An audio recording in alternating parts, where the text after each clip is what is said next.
Halo teman-teman sharing Raja Accounting, berjumpa kembali. Pada kesempatan kali ini saya akan membahas tentang perhitungan dan pelaporan PP21 di perusahaan.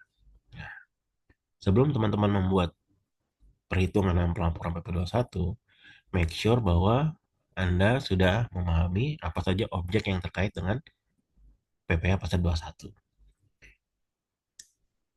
Yang pertama, udah pasti penghasilan yang diterima oleh pegawai tetap atau pegawai tidak tetap, baik dalam bentuk gaji ataupun tunjangan. Yang kedua adalah penghasilan yang diterima oleh bukan pegawai, tetapi menerima penghasilan secara berkesinambungan atau tidak berkesinambungan.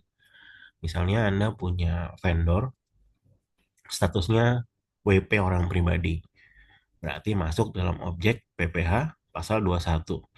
Terus peserta kegiatan. Yang dimaksud oleh peserta kegiatan ini adalah karyawan yang mengikuti event-event yang mewakili perusahaan, misalnya seminar, training, kunjungan dinas, dan segala macam. Penghasilan yang mereka terima dalam bentuk lamsam. Ya, lamsam bukan reimbursement ya. Kalau reimbursement itu misalnya beli tiket terus direimburse ke perusahaan. Lamsam itu artinya diterima tetapi tidak dipertanggungjawabkan. Jadi misalnya katakanlah eh, perjalanan dinas 3 hari, dapat akomodasi, hotel, makan, uang transport 1 juta per hari. Kali 3 juta. Nah, 3 juta ini tidak memerlukan bukti pertanggungjawaban oleh perusahaan karena sudah diberikan sebagai bentuk apa ya? Sebagai bentuk fasilitas oleh perusahaan. Nah, ini termasuk penambah penghasilan buat yang menerima. Lalu ada yang namanya uang pesangon dan pensiun. Jadi setiap karyawan yang menerima uang pensiun dan pesangon itu juga objek PP21 final. Baru ada namanya natura. Ya, lanjut.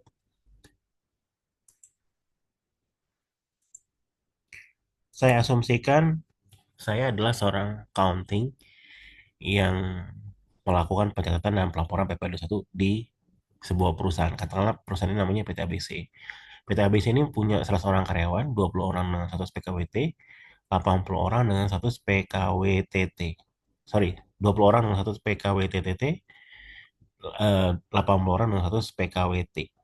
Nah, yang pertama harus saya buat adalah agar eh, perhitungan dalam pelaporan PP21 saya itu angkanya akurat, saya harus punya database dulu. Ya. Jadi saya buat database perusahaan. Yang pertama itu NIK, ya. Yang kedua itu nama, supaya nanti nggak salah pada saat buat bukti potong. Yang ketiga NPWP, make sure dulu NPWP ini dia sudah ngelink, ya, peraturan terbaru, ngelink dengan NIK, ya. Terus keempat jabatannya. Nah, baru saya buat kolom itu seperti ini. Ada mulai bekerja, status bekerja, durasi kontrak, kontrak berakhir, status kontrak. Kenapa saya buat seperti ini? Karena untuk PKWT, ya, bisa saja ada yang berakhir durasi kontraknya di tahun pajak tersebut. Misalnya seperti ini ya, yang teman-teman dapatkan filenya. Nah, yang saya kasih warna merah ini, mereka ini adalah karyawan dengan status PKWT. Ya, di sini saya kasih keterangan, ada yang berakhir kontrak di bulan Maret dengan status habis dan diperpanjang, ada yang berakhir kontrak di Agustus, habis tapi tidak diperpanjang. Diperpanjang artinya apa? Artinya menurut Undang-Undang Ketenagakerjaan, saat mereka diperpanjang kontraknya atau dibuat kontrak baru, berarti mereka berhak menerima pesangon, ya, sesuai dengan peraturan ketenagakerjaan. Nah, pesangon inilah kita laporkan di SPT sebagai PPh 21 final. Ya, jadi dengan ada kata kerja ini, jadi saya lebih mudah nih pada saat nanti saya mau nyusun SPT. Lalu jangan lupa gaji pokok, daftar tunjangan penerima tunjangan tetap, ya, daftar penerima tunjangan tetap, minta datanya sama HR, siapa saja di perusahaan yang menerima tunjangan tetap, apa bentuknya dan berapa jumlahnya. Baru Natura. Yang Natura ini adalah tunjangan atau fasilitas atau benefit yang diterima dalam bentuk non cash, ya. Baru fasilitas kantor, apa saja dia menerima fasilitas kantor, karena ada juga nih fasilitas kantor, misalnya mobil, ya itu bisa, mobil yang digunakan itu bisa termasuk sebagai salah satu penambah penghasilan, ya, sesuai dengan peraturan perpajakan. Oke, setelah ini kita lanjut. Nah, diasumsikan bahwa perusahaan menerapkan metode gross up, ya. Jadi ada tiga metode nih untuk pemotongan PP21. Yang pertama itu net, yang kedua itu gross up, yang ketiga itu gross, ya. Jadi yang pertama itu adalah net, yang kedua itu adalah net, ya, ini net, ini gross, ini gross up. Bedanya apa? Kalau misalnya gaji plus tunjangan, ya, misalnya gaji plus plus, ya, itu 1.000, ya, berarti asumsi pajaknya 5%, ya.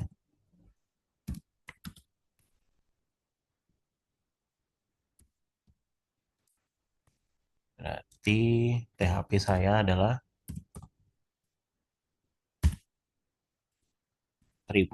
Kenapa? Karena 50% ini, yang 50 ini di cover oleh perusahaan. Jadi THP saya tetap 1.000. Nah, kalau gross up dengan gaji yang sama, gross, ya, THP saya adalah sekian.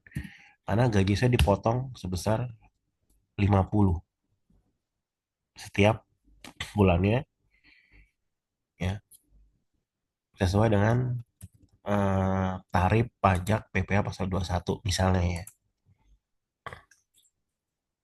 Terus kalau gross up, ya, kalau gross up berarti gaji saya 1.000 ditambah tunjangan. Misalnya tunjangan pajaknya itu adalah sekitar, eh sorry, ya, ini 1.000. Nah, ditambah tunjangannya itu adalah sebesar 5%. Ya, berarti tambah 50. Jadi 1050. Nah, kalau pajaknya 5%, berarti ini kita asumsikan aja, ya. Ini dikali minus 5%, berarti pajaknya sekian. Berarti THP saya adalah sekian. Nah, ini perbedaannya seperti ini. Antara net, gross, dan gross up, ya. Ini perbedaannya. Nah, kalau jurnalnya apa? Kalau jurnalnya, ya, asumsi gajian tanggal 25, cut off tanggal 28. Berarti kita nggak perlu accrue, ya. Berarti pada saat gajian, ya udah tinggal jurnal beban gaji, ini gross up, ya. Karena kita bahas itu fokusnya di gross up.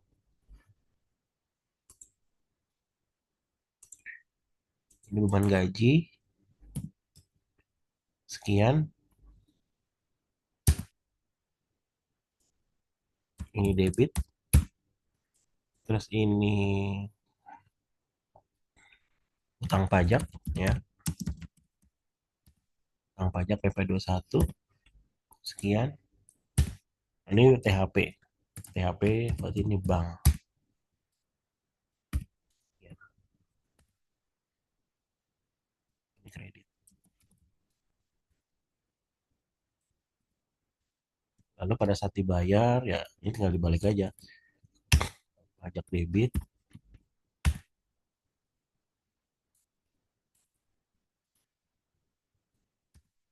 baru di sini bank kredit.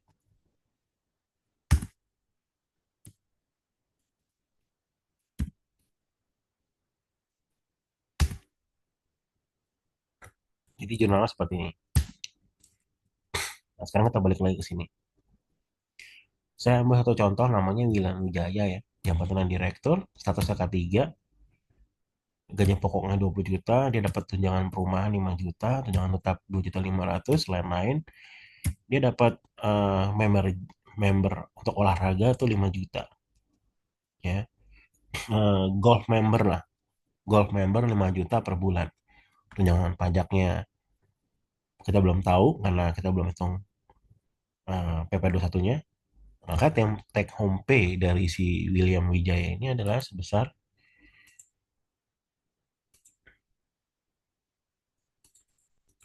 34.500 ya.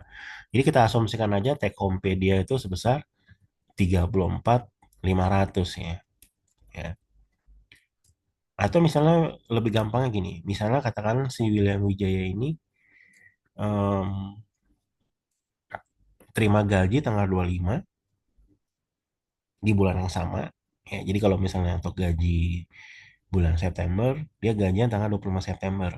Tapi dia untuk Natura atau katakanlah Golf membernya dibayar tanggal 5 di bulan berikutnya.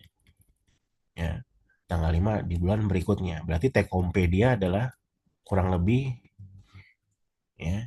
Teman-teman bisa buka data payroll ya. Berarti 29.500. Jadi kita asumsikan aja setiap bulan si Wilang Wijaya ini dia gajinya take home pay-nya sekian. Itu di luar Natura ya. 29 tiap bulan perusahaan bayar si William Wijaya ini 29.500. Nah, untuk metodenya tadi perusahaan pakai gross up. Ya, itu untuk metode untuk pemotongan dan penyetoran PP21. Nah, untuk bulanannya perusahaan punya kebijakan nih misalnya. Jadi perusahaan tuh pakai tarif per bulanan biar nggak ribet. Dia pakai tarif per bulanan. Nah, berarti saya menyetorkan eh, pajak PP21 si William Wijaya ini berdasarkan tarif per bulanan. Berarti teman-teman bisa buka ini daftar ini ya. Daftar ter bulanan yang udah saya buat ini.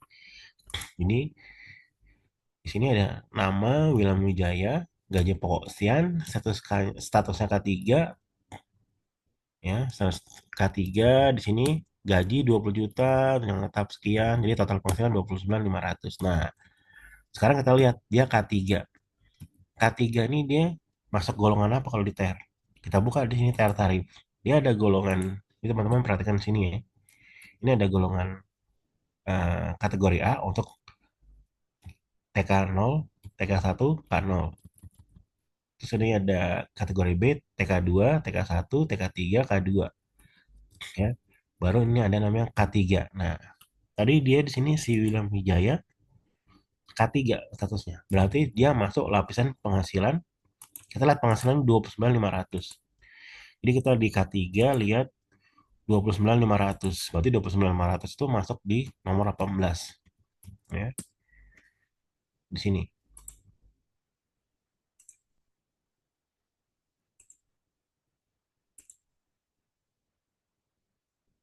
ya. Nih,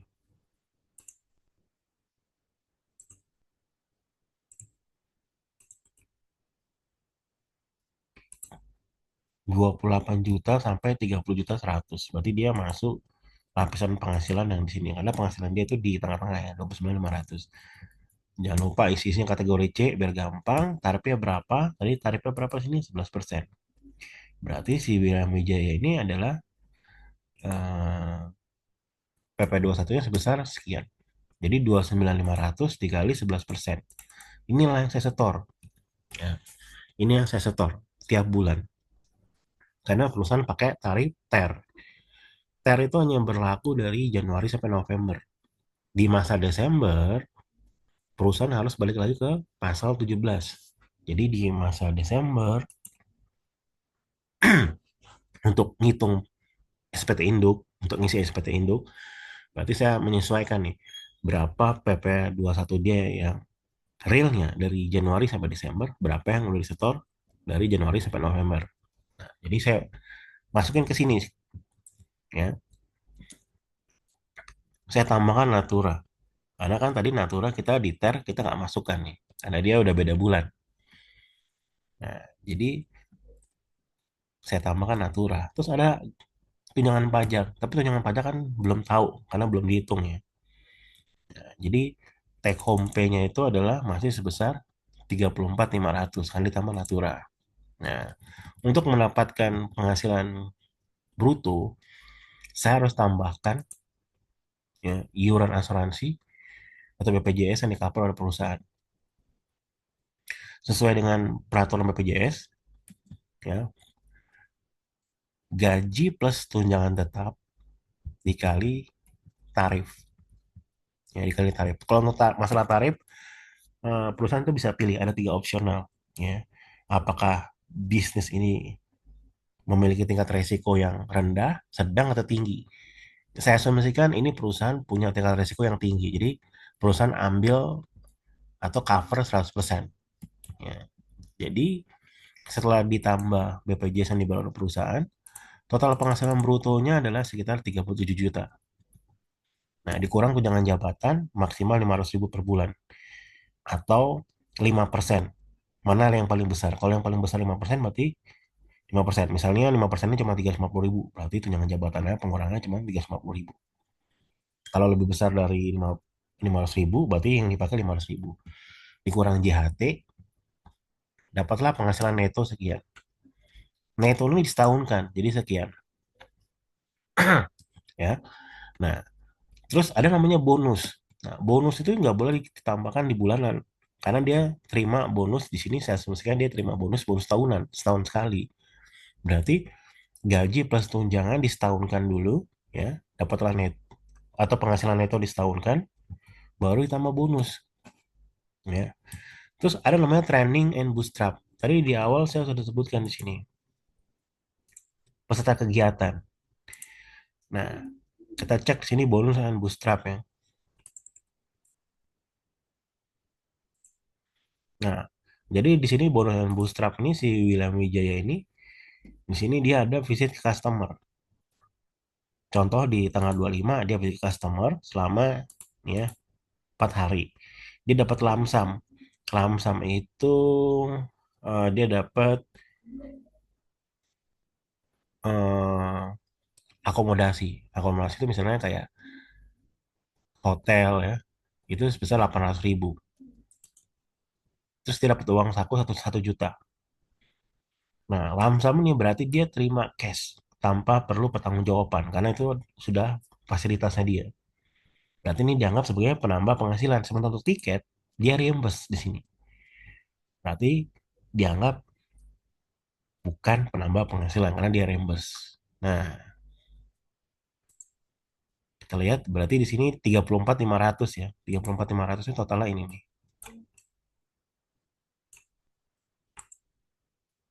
Nah, jadi total penghasilan dia adalah sekian ya. DPP-nya adalah 473.246 nih bawah. Terus ya, terus eh, begitu kita sudah dapat penghasilan kena pajaknya, sorry, udah dapat DPP-nya, kita kurang PTKP. Karena dia K3, berarti TK 54, K0, K1, K2, K3. Jadi penghasilan kena pajak dia adalah sekian. Ya, 401. Baru kita kali tarif pasal 17.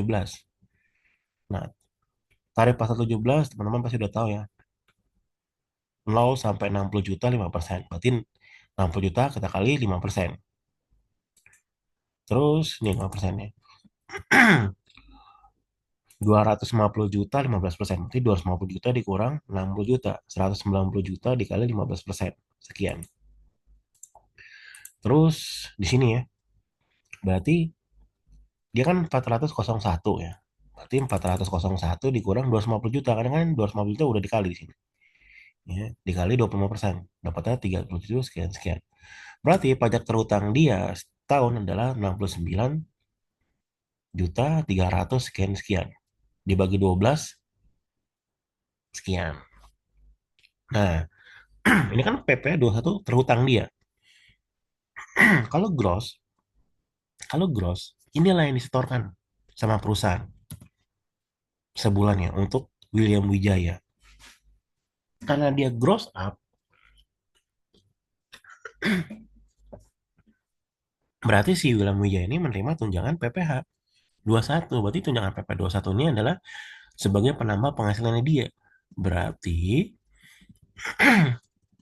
ya, tunjangan pajak yang kosong itu kita tambahkan angkanya.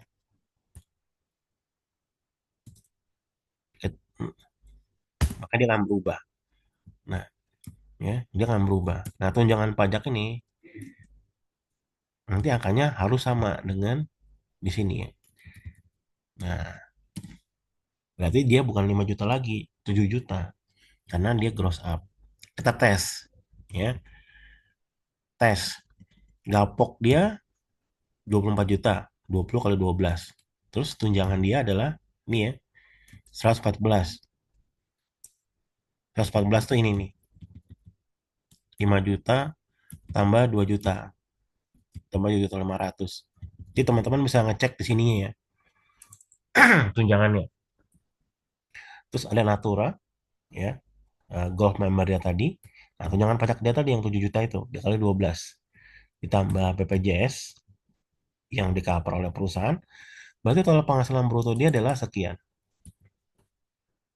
Kita tes 56, benar nggak? Ya, penghasilan bruto kali 12.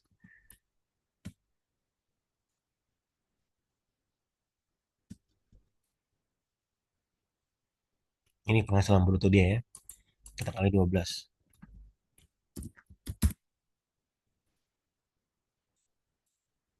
546 771 3333. 546 771 333. Berarti benar ya. Terus ditambah bisnis travelnya dia, tambah bonus tahunan dikurang pengurang. Jadi ini tunjangan JHT dikali 12, 12 disetahun kan semua ya. Sehingga dapatlah penghasilan netonya 546. Benar nggak nih penghasilan neto dia sekian? Kita tes ya. Penghasilan neto ini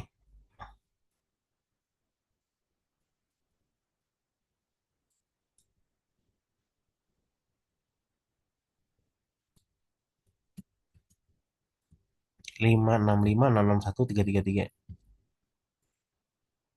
Nah, benar ya. 565 661 333 nih. Saya kasih lihat lagi.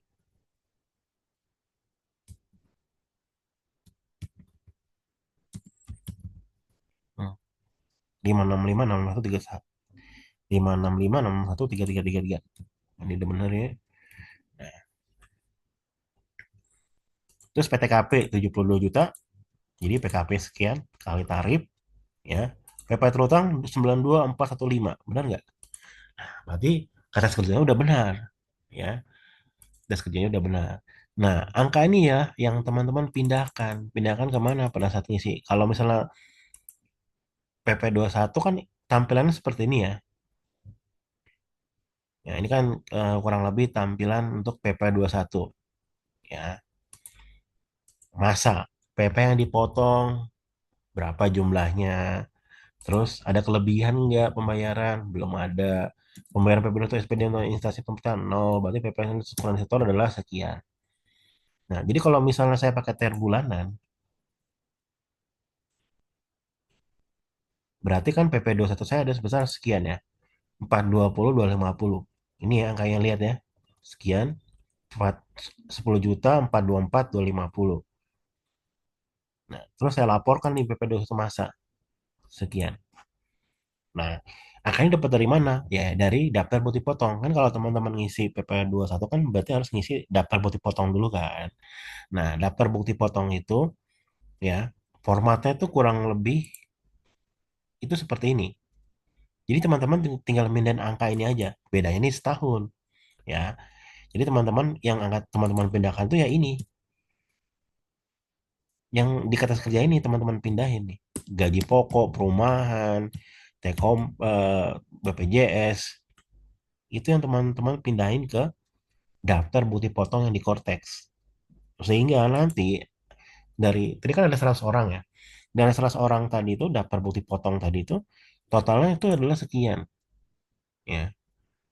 Otomatis sistem akan jumlahin sekian dari 100 dap dari 100 orang nih yang teman-teman udah potong nih. Yang teman-teman setor terus 100 orang nih dibuatin daftar bukti potongnya, maka totalnya akan sekian. Ini masa Januari sampai November. Nah, sekarang kan kalau untuk Desember buat berarti harus isi induk, SPT induk PP 21, ya kan? Nah, berarti teman-teman pindahkan ke form 17211. Seperti ini nih. Nomor, NPWP, nama, bukti pemotongan segala macam ya. Sekian. Nah, sebelum teman-teman pindahkan ke sini, berarti kan harus ngisi ini dulu nih, ya. Harus ngisi, ini saya buat ya, cara membuat bukti potong 17A21. Nah, ini ada formnya seperti ini, form bupotnya, ya, form bukti potongnya yang stres orang karyawan tadi. Jadi teman-teman pindahkan aja di sini kertas kerja yang udah bikin ini, sini si Wilam Wijaya ini tuh tinggal dipindahin aja ke sini. Hmm, Gajinya berapa, tunjangannya berapa, segala macam. Jadi ketemu di sini nanti, ya.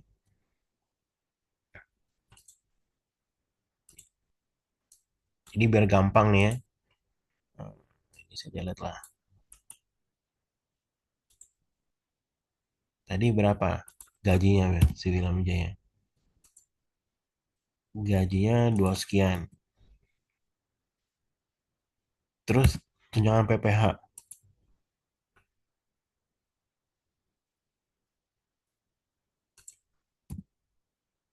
Terus tunjangan lainnya. Tunjangan lainnya berarti ini ya, ini ditambah ini ya, khusus travel ditambah bonus tahunan. Premi asuransi yang dibayar tuh BPJS,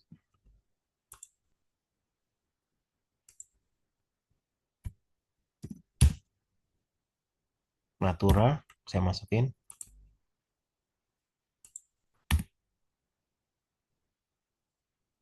Oh ini bonus 5 juta ya tadi. Berarti, berarti ini saya revisi ya tunjangan lainnya. Tunjangan lainnya itu berarti 114 ditambah Busdis Travel. Sekian. Jadi totalnya 585. Harus sama dengan ini. Yang teman-teman buat 585. Tuh, 585, 821, 333. Ya. Kalau kertas kerjanya udah benar, pada saat ngisi bukti potongnya udah pasti benar. Udah pasti benar.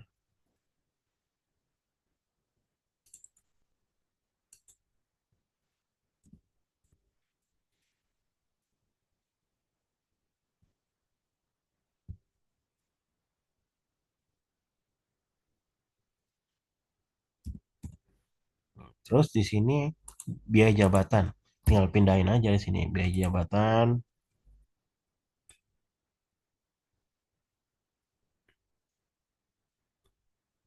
ini kali 12. Iuran pensiun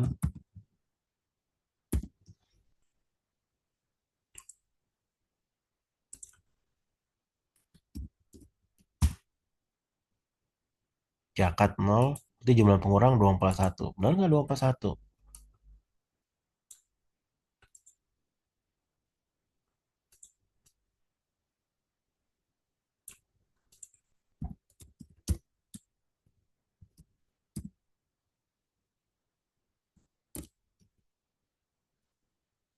Ya, berarti benar ya 241 ya.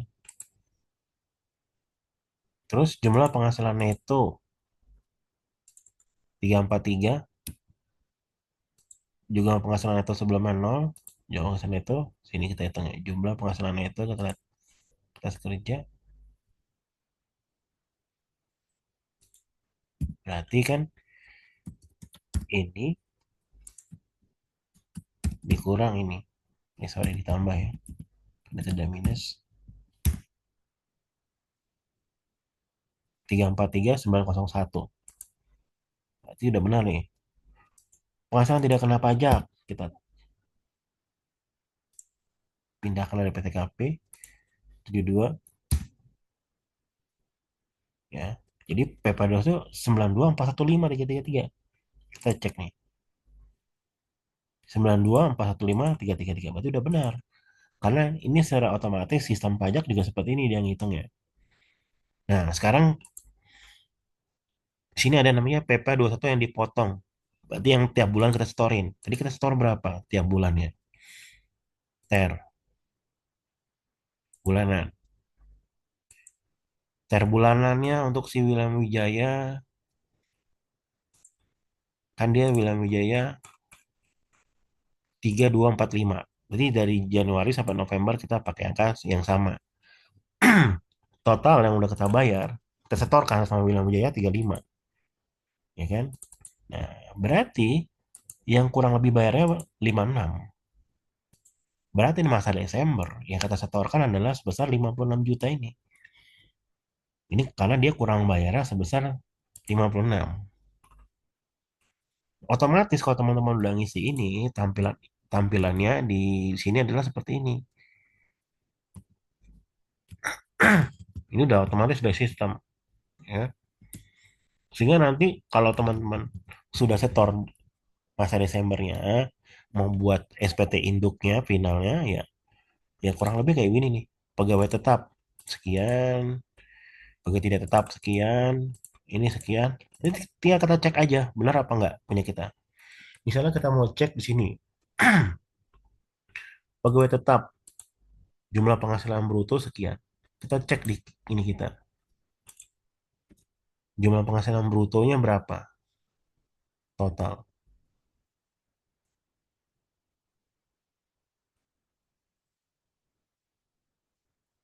Nah, jadi cek dengan di sini tadi kita punya data.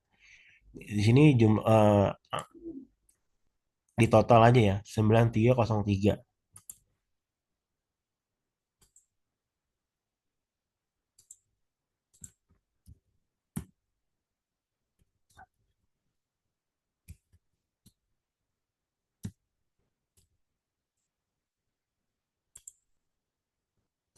Ini karena ini saya manual, jadi saya asumsikan aja ya untuk pegawai tetap.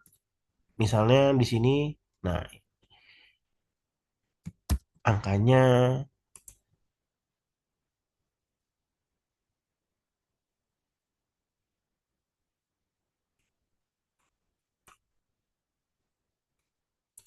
karena ini saya manual ya, berarti ya eh, kalau teman-teman nanti input di Cortex, angka ini itu ya, ini kan kita bicara penghasilan bruto ya. Berarti teman-teman harus buat rekonsiliasinya dulu ya. Kayak begini, biar lebih gampang. Jadi kalau misalnya nanti di SPT ini, ini kan otomatis nih dari data bukti foto yang teman-teman input, ini kan otomatis angkanya muncul ya. Kayak ini penghasilan bruto. Berarti kalau misalnya si William Wijaya sekian, tadi ada 100 orang. Inilah gabungan dari 100 orang tadi itu yang karyawan tadi. Ini sama ini.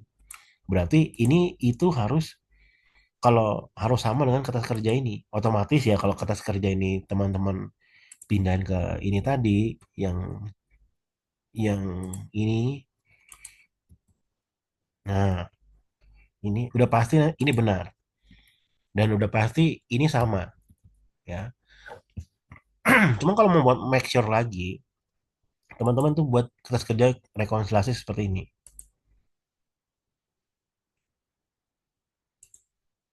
Jadi mana ya rekonsiliasi? Nah, pegawai tetap 20 orang, gaji pokok berapa, tunjangan tetap berapa, BPJS berapa, bonus berapa, bonus berapa. Jadi penghasilan brutonya sekian. Nah, jadi teman-teman buat rekonsiliasi kayak seperti ini.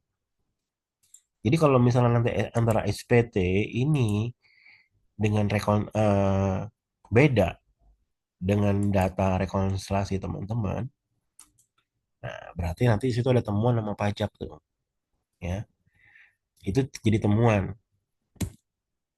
Jadi intinya adalah, ya, kata kerja ini dari Januari sampai November teman-teman boleh pakai ter bulanan. Tapi pada saat Desember, teman-teman harus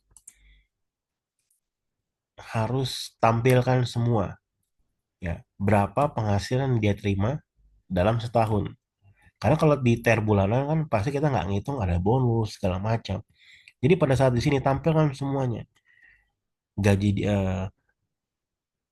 Ini di luar gaji ya. Jadi kalau misalnya katakanlah bonus setahun, terus ada bisnis travel, ada misalnya kegiatan, ada training dan segala macam, itu tambahkan di sini supaya kita bisa dapat berapa sih penghasilan gross dia yang realnya itu berapa. Ya, jadi kita buat kita kerja kayak begini. Nah, jadi kalau misalnya kita mau lapor di SPT satu nanti, ya kayak si William Wijaya, ya. Ini yang 585 nya udah mencakup seluruh penghasilan dia dari bonus, gaji, tunjangan, natural, lamsam dan segala macam. Udah whole sisi semua. Nah, jadi kalau nanti misalnya, biasanya kalau pemeriksaan pajak itu kan orang pajak itu biasanya dia ngecek, ya dia akan buat kertas kerja seperti ini. Dia akan breakdown. Misalnya penghasilan bruto dia sekian, PP terutangnya harusnya sekian, disetorkan sekian, ya.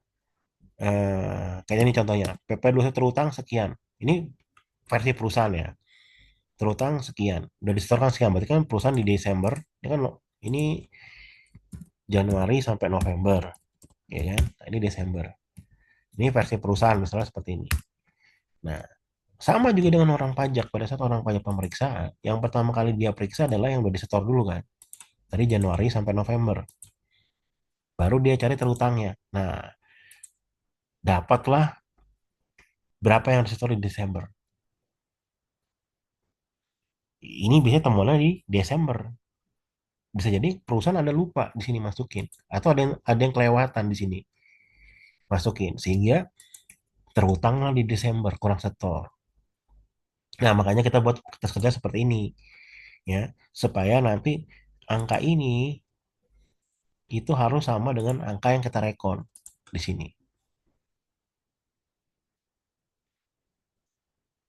Nah, jangan lupa orang pajak akan cek juga dengan trial balance. Sini kan pasti mereka minta trial balance. Contohnya yang paling gampang, dia mau ngecek si Wilam Wijaya. Hmm. Dia mau ngecek si Wilam Wijaya. Nah, kata kerjanya kan kita nggak kasih ke orang pajak, ini kan buat pegangan kita kan. Nah, dia mau tanya, William Wijaya ini dia grossnya berapa? Oh, sekian Pak, grossnya sekian, udah plus sama tunjangan. Oke. Coba dong minta breakdownnya, kita kasih breakdownnya, gaji pokok, tunjangan dan segala macam, sehingga ketemu angkanya sekian. Terus dia minta buktinya, bukti-bukti pembayaran dan segala macam. Coba dong mana pembayaran slip gajinya, mana pembayaran untuk ini training-training dan segala macam. Nanti dia akan cek di TB. Di TB itu ada misalnya katakanlah dia mau ngecek tuh bisnis travel ya. Perjalanan dinas sekian. Perjalanan dinas misalnya di TB totalnya adalah 55.500. Coba dong saya mau TB-nya mana? Nah, dia cek di TB. Nanti dari TB ini dia minta rekonsiliasi. Saya minta direkonsiliasi dong. Jadi 55 juta ini terdiri dari apa saja dan siapa aja orangnya. Nah, nanti dia kok cross check dengan apa? Dengan si William Wijaya tadi ini. Dia cross check. Bener nggak? Jadi orang pajak itu cross checknya 3 kali. Yang pertama, dia cross check dari data rekonsiliasi Januari sampai November, terus dia cek Desembernya berapa, ya. Terus, terus yang kedua, dia cek dari eh, data yang diminta langsung dari kita, kayak kata kerja kita kalau misalnya ada, ini kalau kita kasih pun nggak apa-apa ke orang pajak ya, karena orang pajak pun pasti bikin kata kerja kayak begini ya. Nanti kan karena mereka mindahinnya ke sini. Nah, baru nanti dia cek di TB. Jadi bisa jadi ini udah benar, perhitungan udah benar, tapi jumlahnya mungkin lebih kecil daripada TB. Karena patokan dia adalah TB. Kalau di TB misalnya 35 juta, tapi di perhitungan ini 34 juta, berarti kan ini kurang. DPP-nya kurang. Berarti harus dikoreksi. Berarti ada koreksi di situ. Nah, itu aja. Kalau misalnya di TB-nya lebih kecil, 33 juta, tapi di ini 34 juta, ya orang pajak pasti dia diam aja. Jadi intinya itu ya teman-teman ya. Yang pertama saya ulang ya. Untuk ini yang pertama make sure Anda sudah paham objek PP satu itu apa aja ya. Ini saya ulang ya. Pegawai tetap, pegawai tidak tetap, bukan pegawai. Ini kayak vendor atau supplier yang statusnya OP, orang pribadi. Ini karyawan yang dia kegiatan tuh misalnya kayak seminar, training, bisnis travel, site visit dan segala macam. Ini pesangon atau pensiun, nanti di sini dia. Nih, dia final ya. Nah, dia cek juga di TB nih nanti. Penerima uang pesangon diberikan sekaligus 17.500. Dia mulai di TB. Berapa sih jumlah brutonya? Di TB-nya uang pesangon sekian. Oh, berarti benar. Misalnya gitu orang pajak. Oh, berarti sesuai. Nah, udah itu. Terus yang kedua, jangan lupa datanya dilengkapin dulu di awal. Minta sama HR. Ketiga, kalau emang gross up, bikin dia gross up. Ya kalau gross nggak ada masalah. Berarti kalau gross, ini kita delete. Nih, tunjangan pajak kita delete. Nah, terus kalau memang perusahaan mau pakai TER bulanan dulu, jadi nggak boleh TER, nggak boleh PP 21, pas 17 ya. Pilih salah satu. Kalau memang mau pakai TER, ya jadi Januari sama November pakai TER. Nggak bisa dari Januari sampai Agustus pakai TER, September sampai November pakai pasal 17. Nggak boleh. Pilih salah satu. Baru nanti di Desember disesuaikan. Ya, kita pakai kata kerja ini, kita hitung berapa terutangnya. Nah, makanya kita buat rekonsiliasi seperti ini. Kita buat reckoning ini. Jadi biar ketahuan penghasilan bruto dia sekian untuk pegawai tetap. Berarti tarifnya kali tarif ya. Kata kerja tadi sekian. Seharusnya sekian. Realnya. Baru disetorkan sekian. Berarti kurang bayarnya adalah sekian. Berarti di Desember perusahaan udah tahu. Dia harus setor sekian. Karena statusnya adalah kurang bayar sekian. Berdasarkan kata kerja ini. Oke, jadi kira-kira begitu aja teman-teman. Semoga video tutorial ini bermanfaat. Terima kasih.